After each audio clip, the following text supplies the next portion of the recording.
guys, welcome to Classic Rock and Country Music Facts and Trivia. Appreciate you being here. Before we get started, I ask you to please subscribe. Thank you.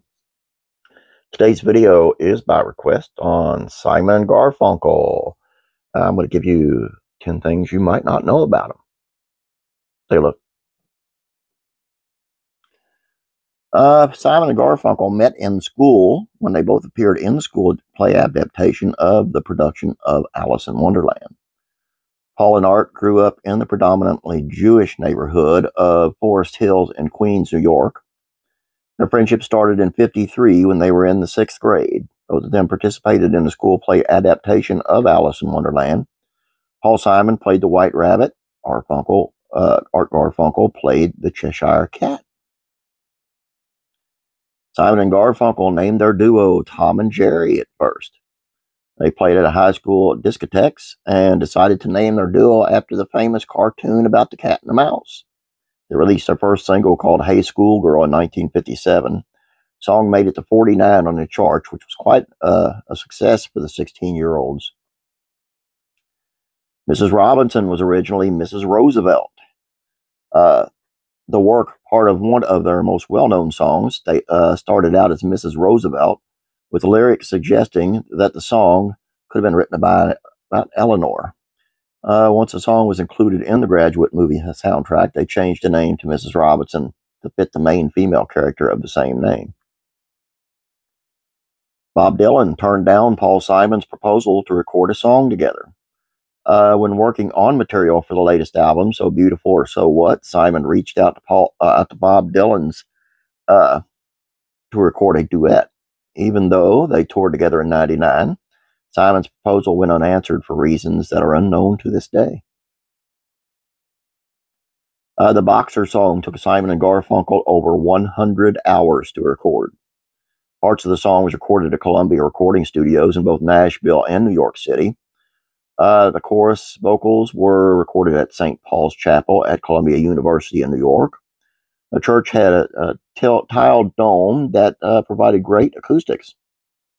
With all this material to work with, a standard 8-track recorder wasn't enough. So the album's producers, Roy Haley, brought Columbia boss Clive Davis into the studio to demonstrate his problem in the lobby for a new 16-track recorder.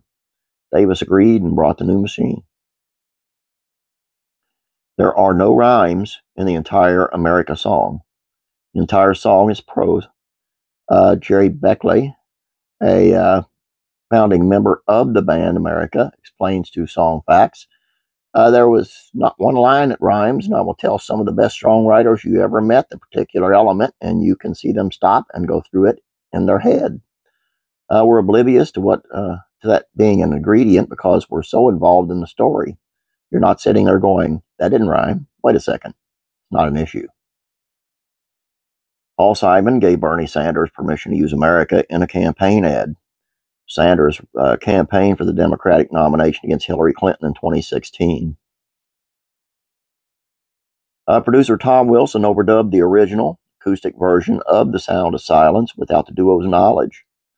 Wilson listened to the song several times, considering it too soft for a wide radio release. Afterward, he turned on the Byrds' Turn, Turn, Turn, which gave him the idea to remix the song, overdubbing rock instrumentation. He added electric guitar, bass, and drums, and the new sound took the song to #1 in the U.S. pop charts. The heavy metal band Disturbed covered The Sound of Silence in 2015.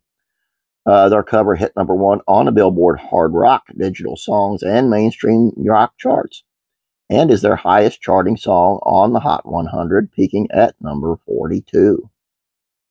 Simon and Garfunkel's final 1970 album, Bridge Over Troubled Water, topped the charts for 10 weeks. Critically and commercially successful, the album had 3 #1 singles: Bridge Over Troubled Water, Cecilia, El Condor Pasa, If I Could. It topped the charts in over 10 countries and received 2 Grammy Awards, plus 4 more for the song title. For the title song, I'm sorry. I don't know what's going on with me today. It sold around 25 million records and was ranked on several lists, including at number 51 on the Rolling Stones 500 Greatest Albums of All Time. I'm kerfumbling again. Hope you guys enjoyed this. Another request fulfilled. Keep them coming. Please don't forget to subscribe and have a great day. God bless you, and we're praying for you.